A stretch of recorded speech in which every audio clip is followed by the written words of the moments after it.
बिस्मिल्लाहिर्रहमानिर्रहीम। अस्सलाम वालेकुम नाज़रीन, मैं उराना फैसल एडवोकेट और मैं अपने यूट्यूब चैनल के जरिए आपसे मुखातिब हूँ। नाज़रीन, पहली दरखास्त तो ये होगी कि वो अहबाब जिन्होंने मेरा चैनल सब्सक्राइब नहीं किया, मेहरबानी फरमाकर वो मेरा चैनल सब्सक्राइब कर लें ताकि मेरी नेक्स्ट वीडियोस जो हैं वो आप तक आसानी से पहुंचती रहें।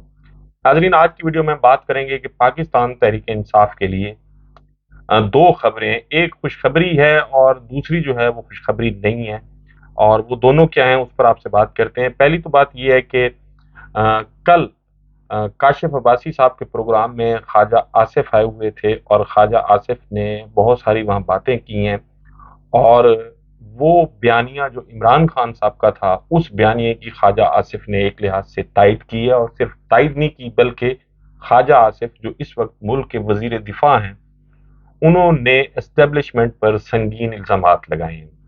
रजीम चेंज ऑपरेशन के हवाले से इमरान खान साहब का एक मौक़िफ़ था कि ये अमेरिकन ईमा पर, और वो डोनाल्ड डू के हवाले से साइफर, वो सारी चीज़ें उन्होंने डिस्कस की थी कि जी यहाँ ये जो लोकल और पाकिस्तान में जो उनके हैंडलर्स थे या उनके जो खैर खा थे, ये सब उनकी मिली भगत से रिजीम चेंज ऑपरेशन हुआ।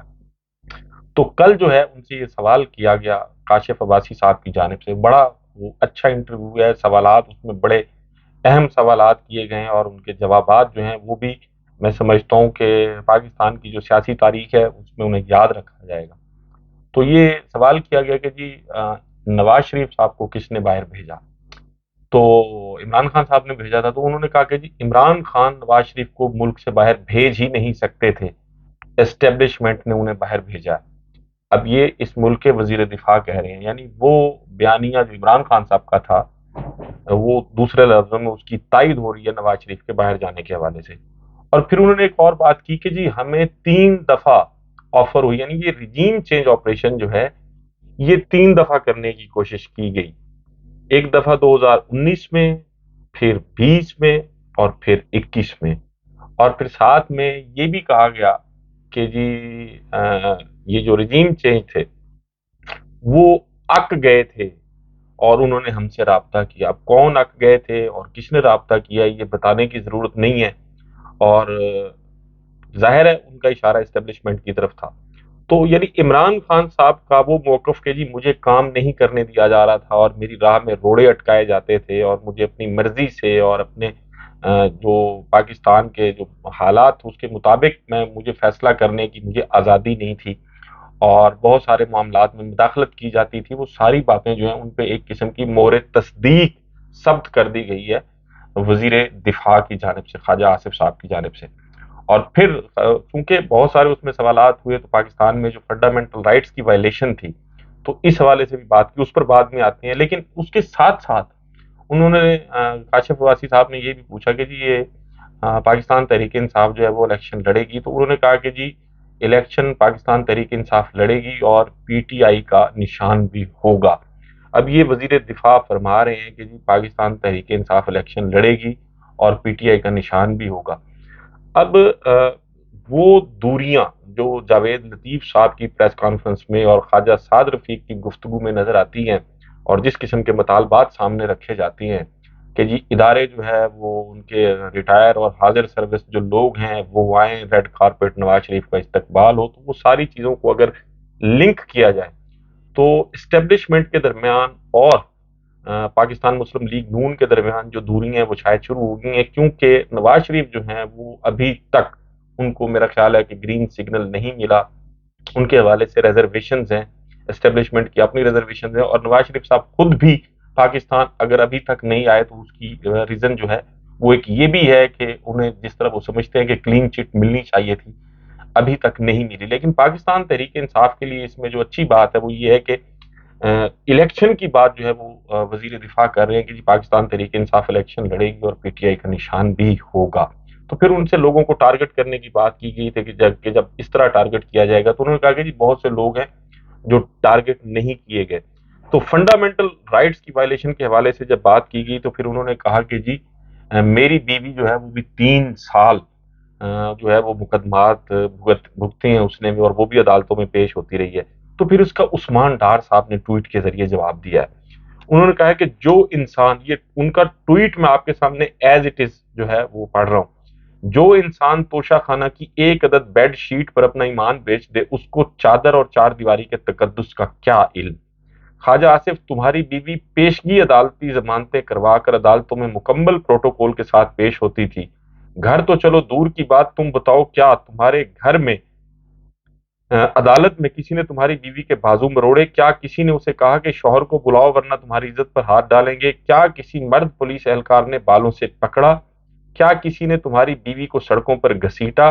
क्या तुम्हारे घर को दुश्मन की चौकी समझकर मलबे का ढेर बनाया गया? तुम्हारी बीवी गैर कानूनी हाउसिंग सोसाइटी में करप्शन पार्टनर थी जो बाइज्जत तरीके से अदालत पेश हुई। मेरी माँ का सियासत से कोई ताल्लुक नहीं था। कोई शर्म होती है, कोई हया होती है, और बेगैरती और बेशर्मी की भी इंतहा होती है। अगर कुछ शर्म बाकी है तो उसी नाले में डूब मरो जहां छलांगे लगाते हो।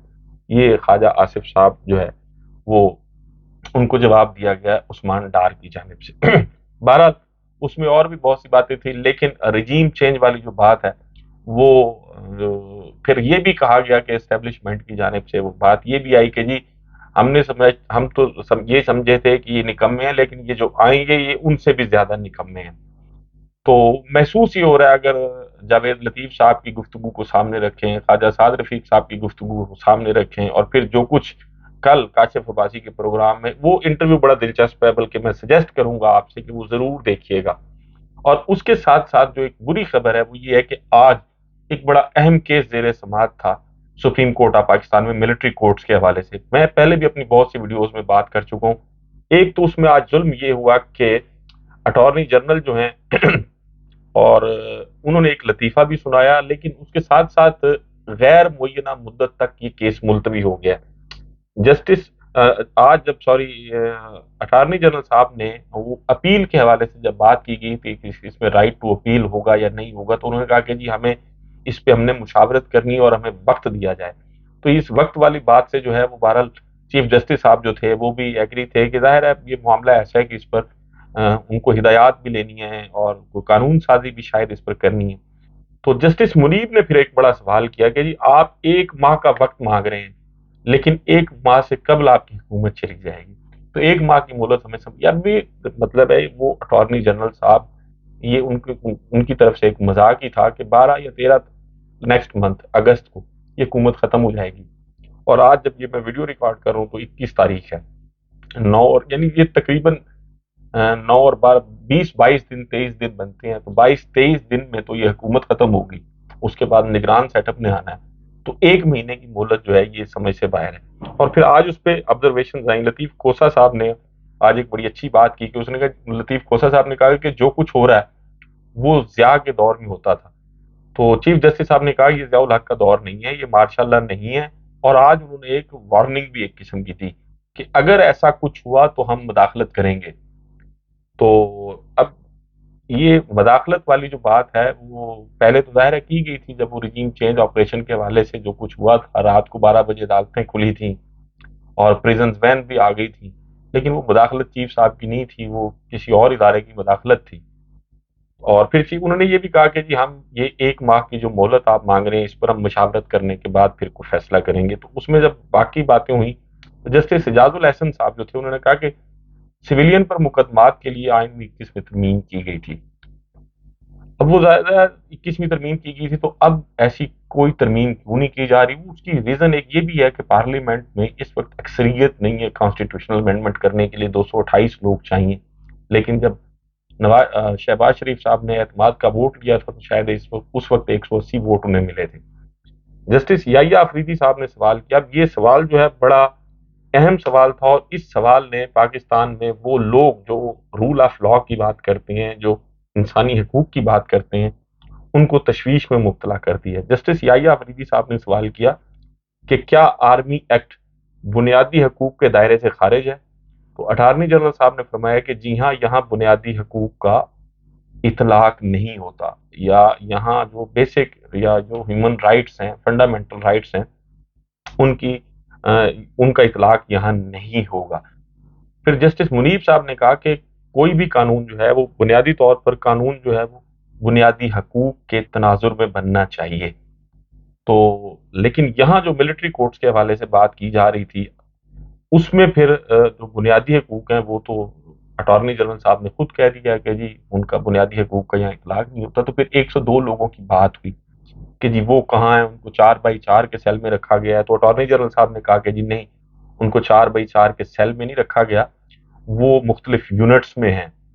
تو پھر ایک اب یہ بھی سجیشن آئی کہ جی ہم کسی ریٹائر جج کو بطور فوکل پرسن یا ان کو بھیجا جا سکتا ہے, ان کو وہ کس حال میں ہیں ان سے بات کی جا سکتی ہے کہ ان کے ساتھ کیا سلوک کیا جا رہا ہے, اس قسم کی گفتگو ہوتی رہی.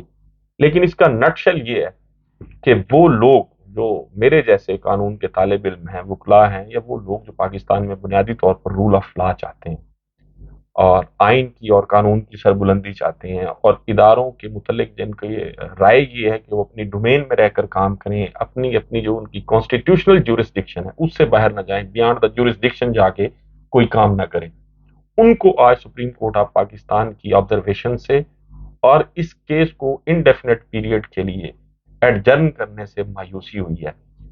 بنیادی انسانی حقوق جو ہے وہ اس وقت پوری دنیا میں, حتیٰ کہ یہ تو جانوروں کی بھی رائٹس کی بات ہوتی ہے, بہت ساری تنظیمیں موجود ہیں جو جانوروں پر ظلم کے خلاف بھی آواز بلند کرتی ہیں. پوری دنیا میں ایسی این جی اوز بھی ہیں جو کام کر رہی ہیں. لیکن پاکستان میں جو کچھ ہو رہا ہے کہ ایک انتہائی, میں سمجھتا ہوں, غیر سیاسی حکومت کا غیر سیاسی یہ فیصلہ, اور پھر پاکستان کے یہ جو کانسٹیٹیوشن کی کتاب ہے اس کو ایک طرف رکھ دیا گیا ہے. میرے ہاتھ میں یہ کانسٹیٹیوشن آف پاکستان ہے, یہاں جو فیصلے کیے جا رہے ہیں تو اس کی کوئی پرواہ نہیں کی جا رہی کہ پاکستان کا کانسٹیٹیوشن کیا کہتا ہے.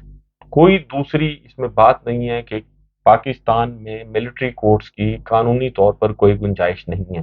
لیکن اتنی سماعت ہونے کے بعد, اتنی تواریخ پڑھنے کے بعد, اور اتنے ان لینتھ آرگومنٹس ہونے کے بعد مختلف لوگوں کے, ابھی بھی اس کیس کو غیر معینہ مدت تک کے لیے ملتوی کرنا جو ہے یہ بہرحال بہت سارے سوال پیدا کرتا ہے. اور میں تو اس پر ایک وکیل ہونے کی حیثیت سے یقیناً آواز اٹھاؤں گا, اور صرف میں نہیں ہوں, میرے ساتھ اور بھی بہت سارے لوگ ہیں جو یقیناً اس پر آواز اٹھائیں گے. سویلین کا ملٹری کورٹس میں ٹرائل جو ہے یہ غیر قانونی ہے. اور بلکہ میں تو اپنی اس ویڈیو کے تھرو جو ہماری وکلا ایسوسیشن ہیں, تنظیمیں ہیں, میں ان سے بھی مطالبہ کروں گا کہ اس پہ آواز اٹھائی جائے اور اس کے خلاف پورے پاکستان میں ایک منظم کیمپین جو ہے وہ لانچ کی جائے کہ پاکستان میں جو کچھ ہو رہا ہے غیر آئینی اور غیر قانونی, اس کو بند ہونا چاہیے. الیکشن جو ہے وہ چونکہ قریب ہے, پاکستان تحریک انصاف کے ساتھ جو سلوک ہو رہا ہے وہ بھی امتیازی ہے, ادارے امتیازی سلوک کر رہے ہیں. جو کچھ کیا جا رہا ہے پاکستان تحریک انصاف کے ساتھ اور پاکستان تحریک انصاف کے چیئرمین عمران خان صاحب کے ساتھ, وہ بھی پوری دنیا دیکھ رہی ہے. تو یہ ساری سلسلے, یہ ساری چیزیں بند ہونی چاہیے. ناظرین, آپ سے ملاقات ہوگی اگلی ویڈیو میں. اپنا اور ارد گرد کے لوگوں کا بہت خیال رکھیے گا. اللہ حافظ.